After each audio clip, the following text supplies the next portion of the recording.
Hello and welcome to the third episode of the Golden Boots podcast. I'm your host, Jorge Gonzalez. Our podcast is all about soccer, all things soccer. We love soccer. Today, for the third episode, we have my main man here, Maynor Figueroa. Maynor's an attacking midfielder at Belmont Abbey. He played at the state championship with South Mecklenburg High School in 2015, and he's also trained with the U-17 Honduran National Team. Maynor, how are you today? Hey, man, I'm doing great. Thanks so much for having me. That's awesome, man. That's cool. One of the things that I really like about you already, man, is, well, two things. One is that your name is Maynor Figueroa. If you're Honduran, you know who it is. You know. Yeah, actually look into that camera right quickly so I can put in a picture of Maynor too so they can see it. And the second thing is that you're Honduran, man.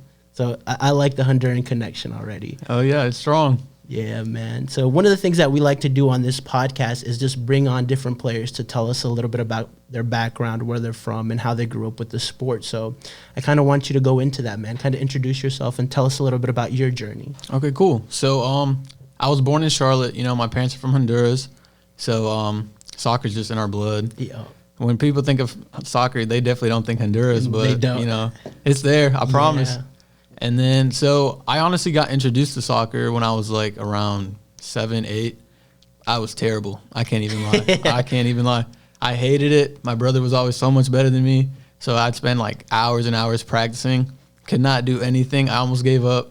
And then, you know, I just fell in love with it. Started playing more competitively the older I got. And I just fell in love with it. What was that turning point from like not liking it to like, okay, I love it? I think I was in a rec game. I think the league was called Source Sports. It was like a Christian league. Okay. I scored my first goal. It was a tap in, nothing crazy. I was like, okay, this is it. I'm going to be a pro player. Everything in my head just started going, you know. That's awesome, bro. All through a tap in. It wasn't even like you take 3 players out like Messi. I swear, if anything, I think I took the kid's goal. I got right in front of him. I was like, no, this is mine. That's funny, man. That's awesome. So then after that, you went into high school and you played at South Mech, right? High school? So, yeah, South Mech is a great place for soccer. I think I really did get a lot better there. Really, the coach was really good, Eric White. But most importantly, I think it was like all the good players around you. You were just always competing for a spot. So if you don't perform, you don't play.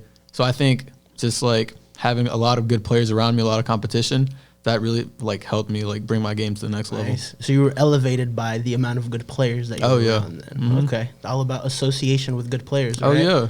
Nice. Tell us a little bit about that 2015 team, man, that actually won the state championship. Okay, yeah. So it was my junior year. The team was absolutely stacked. Like, it's crazy. Like, from day one preseason, we were already talking about bringing home the ring. We're like, yeah, this year's ours. Like, there's just no way we weren't winning it. Our team was stacked all around. We had no weak link on the bench. Everybody was just on it. The whole season, we stayed consistent. I think we had maybe more than 100 goals that season. Wow. We had one player, Marco Garcia, insane. He scored, I think, maybe like 45 goals that year. 45 goals? Yeah, he's like that. Okay. But yeah, just like that, people like that bringing the level up, bringing a lot of media attention. So like we knew we had to win. We were talking about it. We had to win. And then, go ahead. I love that, bro. I mean, like, you guys knew from day one, right? Like, in anything to be successful, like, you have to envision it first. You got to have that confidence, 100%, and you guys did that. Tell us about the final, the state championship. What was that like? Yeah, so the final actually took place at NC State. Okay. There's probably like Wolfpack. No, the field was insane. Like, it was just the nicest field I probably ever played on. So I was a junior. I wasn't in the starting lineup, but like the atmosphere was insane. Like, we had like so many people come from our school, from the other school too. Like, the stadium was pretty packed. I think there was people like standing outside the fence watching us. Wow. Yeah, and because everybody was talking about South Mech this, South Mech that. Who did you guys play? So we played, I'm pretty sure they were called Laney. Okay. Yeah, but you know, we beat them. Bro. No biggie. No one knows Laney. Everybody knows South Mech, bro. But yeah, so whenever I did go into the game, I kid you not, so nervous. But then I was like, I mean, this is what we wanted, right? This is a game we want to win. Yeah. So I had to play my best. Everybody played their best. Did your confidence build up as you were in the field, or you were just like, okay, like, let's go? No, yeah. So obviously, for any like player who usually doesn't start, like that game, for example, when I got brought in, there's always nerves because it's like the team is already playing at a certain standard, and you got to catch up to that standard because you can't let the level drop, especially not in a game like that because everything's on the line. Like, we worked the whole season, so it was like, come on, Maynor. I think I messed up my first pass that game. And I was like, man, I look over to the sideline. I was like, my coach looking a little mad. I was like, nah, all right, let's go. Awesome, like, bro. You got to be on 100. Well, that's good, man. I mean, that kind of shows the mentality that you have, right? Because I feel like a lot of people make that bad first pass, and that just drops their confidence instead of believing more in themselves. Oh, yeah, you can't let that happen because then you just end up having a bad game. Yeah. And I'm sure everybody's had that. Yeah, 100%. So what was the final score of that game? We won 2-0. Okay. So what was the feeling like the referee blows the whistle, 2-0, South Meck State Championships? Describe that. Man, it was crazy because, like I said, that's all we wanted. And then the best part, all the fans rushed the field. It's like we were all like celebrating with the fans, and then we got the trophy, did a little like, campeones, you know what I'm saying? Nice. And then it was just so dope. Like, we took pictures and everything, and then I was like, wait, did we like actually just win this? Like, we've been talking about this whole season. And it finally happened. That's awesome, man. I think the best part about that is that you put a win in your success folder, right? So anything you do in life, whether you continue soccer, whether you become a professional in some sort of whatever it is, you can always refer back to that because you were a champion, right? Oh, yeah. A championship feeling is different than just being part of something, right? For sure. Nice. So tell us about after South Meck. What happened after South Meck? After South Meck? Well, I can't forget the fact that I got a ring. I got a really big ring. Do you ever just wear it out like, yo, what's up? No, the first week we got it, I would wear it all the time. But then it was just so big. It got uncomfortable. I was like, let me just like put it away. I was scratching it up and everything. Okay. So I was like, nah, I might as well, keep it in its little case. But yeah, after South Meck, I knew I wanted to play college soccer. So that season, because we played in the fall, in the spring, I played club soccer for Charlotte United. Okay. And then my head coach, Oliver Carius, he was the Queens head coach. Okay. So he kind of put me in contact with some people, and then I ended up going to Belmont Abbey. Okay, nice.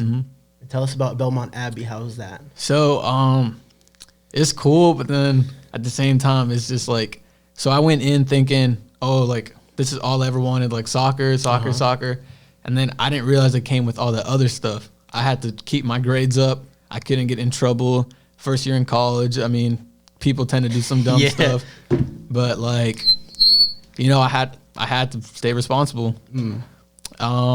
So what were your expectations, like the positive ones that you actually accomplished? Like that you were like, this is what I think it'll be like. What were those?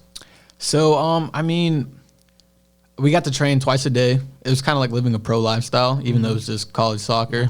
But it just felt amazing. Like, soccer's like my passion. I love to do it. So, like, I loved that I'm there mostly for soccer. Like, I got recruited. I got a scholarship. Like, so it was just really dope. But then, like, the stuff I didn't know came with it, like all that schoolwork stuff. I mean, obviously, you would think because of college. But it's just like, you got 3 papers due the day after your game. And then you got an away game. It's like 3 or 4 hours away. It's tough. Like, I had to be writing my papers on my laptop, like on the ride home. Sometimes the bus Wi-Fi wasn't working. So I'd go to bed maybe 3, 4 a.m. Wow. Okay. Trying to keep my grades up. That's a good thing that I want people to talk about because, like, everybody thinks, oh, you're a collegiate athlete, but it's not like that. Like, what you just explained is what a lot of people go through, right? And so how did you find your balance? So, to be fair, there is a lot of teachers that give us, like, I wouldn't say they give us a free pass or anything, but say, like, they know when we have our games. So a lot of teachers are really helpful. They're like, okay, I'll give you maybe a day or two because they're understanding.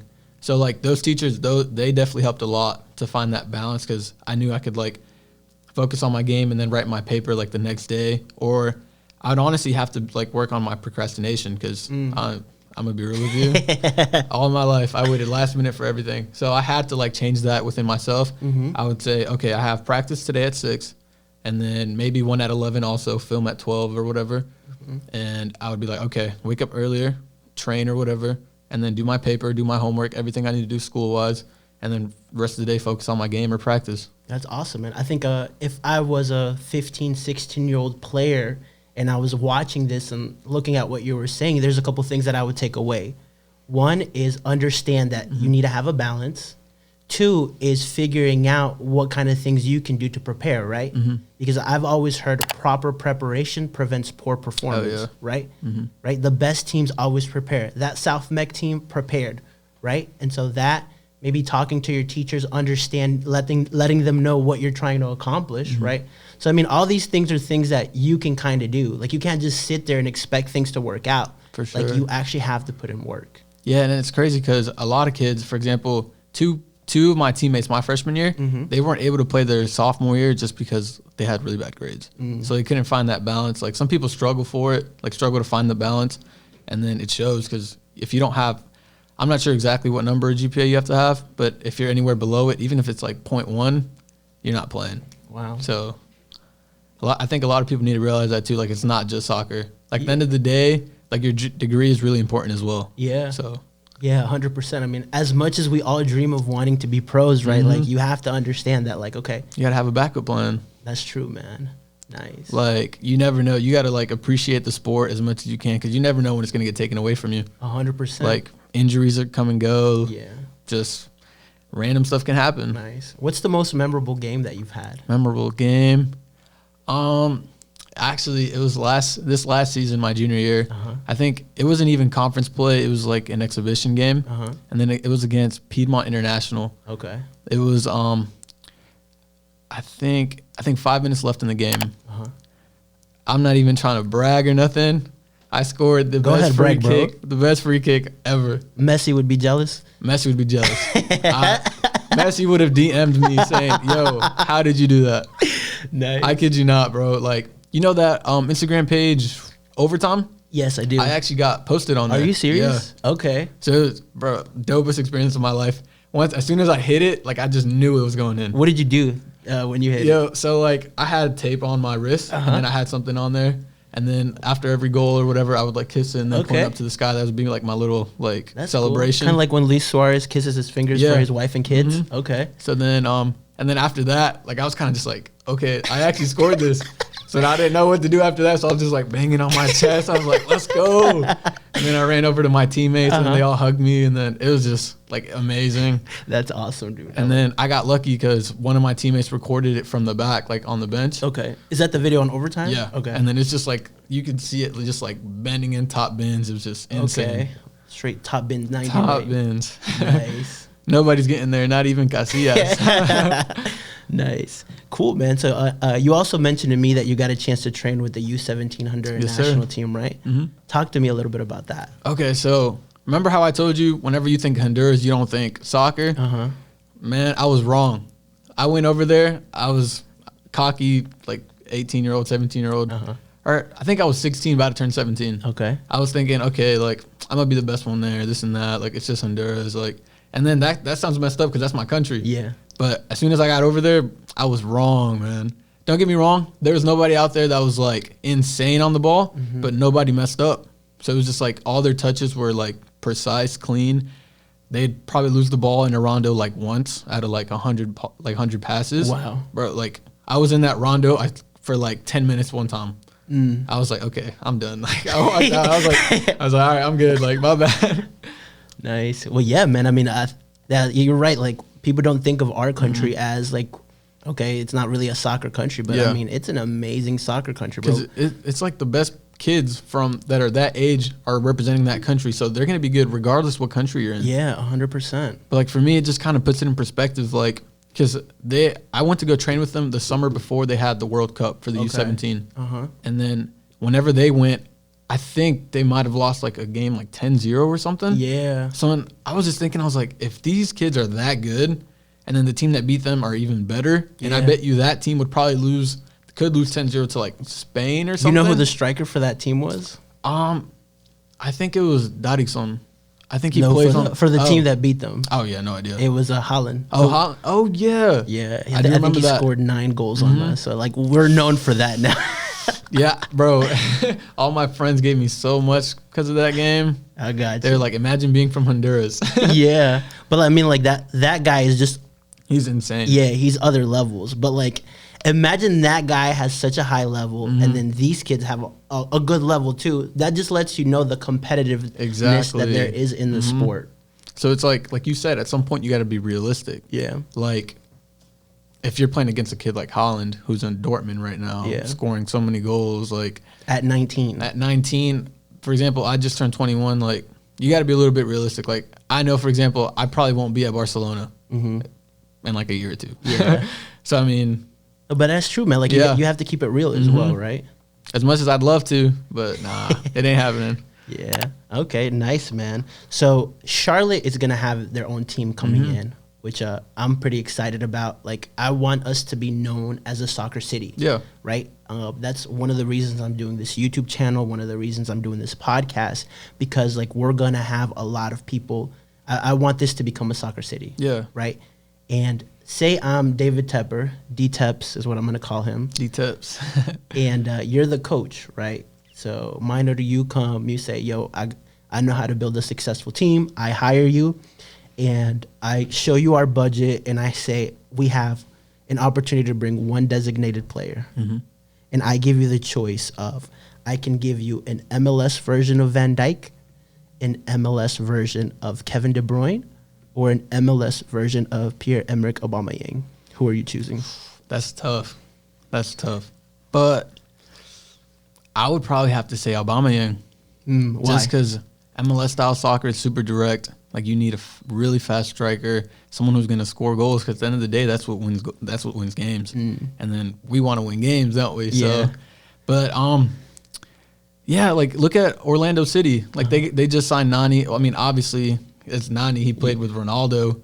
But he's literally carrying them into, like, the final. MLS's back final. Yeah, because I think before that, like, Orlando was kind of irrelevant, if we're going to be honest. Yeah, like, that's what I'm saying. So I would definitely have to go with, like, a MLS version of Aubameyang. Okay. What if I said, well, you know, Zlatan was here and he was scoring a lot of goals and they never won anything?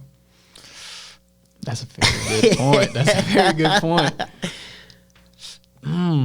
But just think about it. Like, if you have, like, a top goal scorer in the league, like, apart from just winning games, like, these teams want to make money. Yeah. So, like, imagine having the top goal scorer. Everybody's going to want to buy his jersey. That's true. That's just more revenue for the team. Hey, that's smart. Hey, you're talking a business owner mindset. Okay, I like that. That's what I'm saying. And, like, I mean, obviously we want to win championships, but, like, the owners, I promise you, or at least from what I'm thinking, they want to make as much money as possible. 100%. Yeah. And I think if you have a quality striker and you add people to him, like, if he's already good with even a crappy team, like Aubameyang at Arsenal, like, they finished 8th in the season, right? But he was 1 goal away from being in the Golden Boot. Yes, sir. So just a plug for the Golden Boots podcast.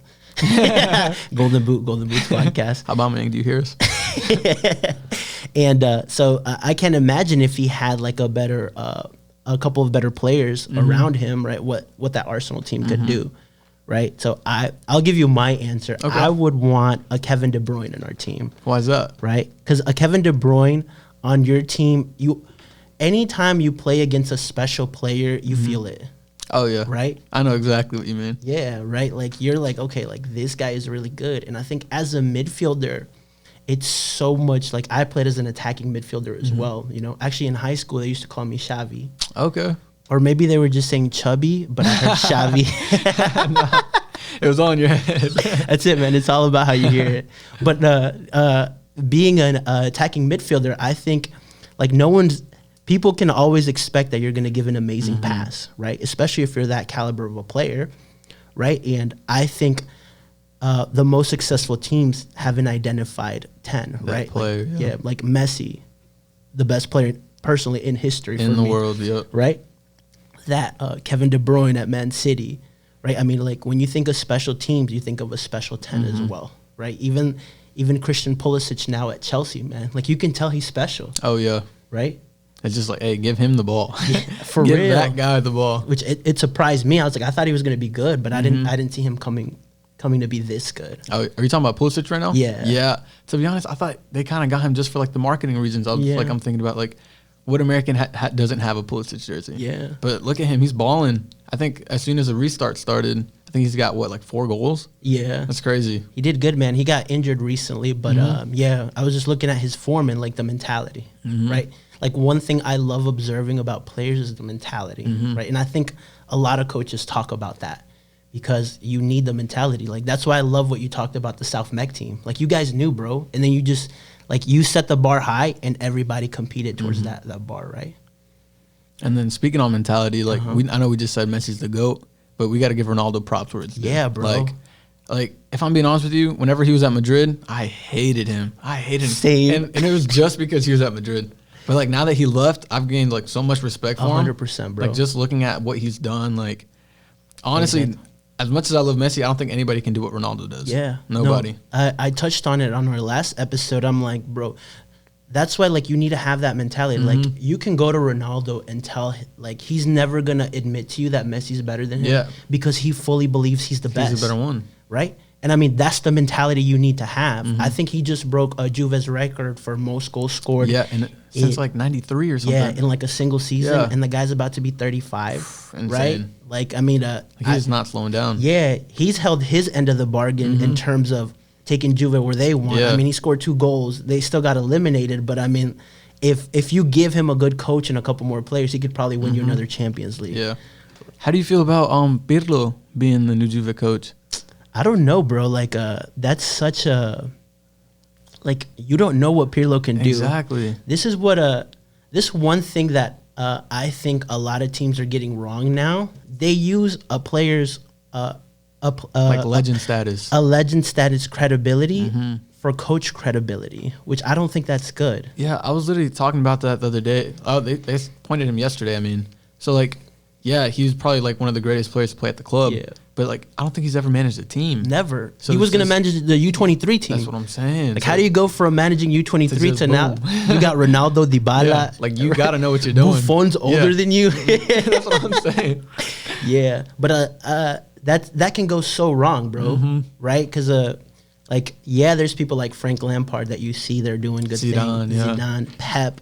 Right, but there's more failures in that than there is success. Yeah. Like, that's why I love what Xavi did when they offered him the Barca job. Yeah. He wanted to get that experience first. He was like, yo, like, let me get some experience, right? That's why he will forever be my favorite Spain player of all time, bro.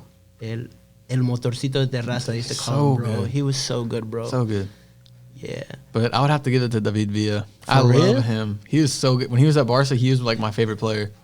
And I love Messi, but like I was just like looking at him play. He's just so good. Yeah. You remember that goal he scored against Man U? Did you watch that Champions League final? Yeah, top bins. He made it look so effortlessly, bro. Yeah, it's just players like him that I just love watching play. Yeah, man. I think we all have players like that. Who's your favorite Honduran player?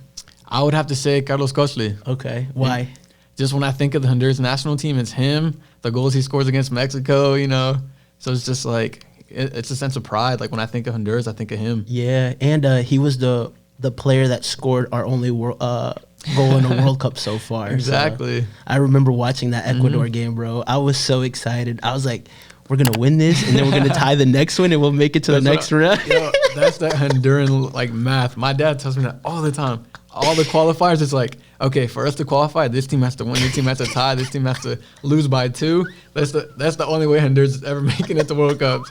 Yeah. But, like, I grew up with it, and it's just cool. It's just, like, as much as, like, our team isn't that great compared to, like, other nations, that's my team. Yeah, bro. Like, I'm going to support it regardless. That's what, like, correct me if I'm wrong, but, like, I hate when people, like, I've always been a big Liverpool and a Barca fan since I was young, right? And, like, someone was just like, just change teams. I'm like, yeah, like, how?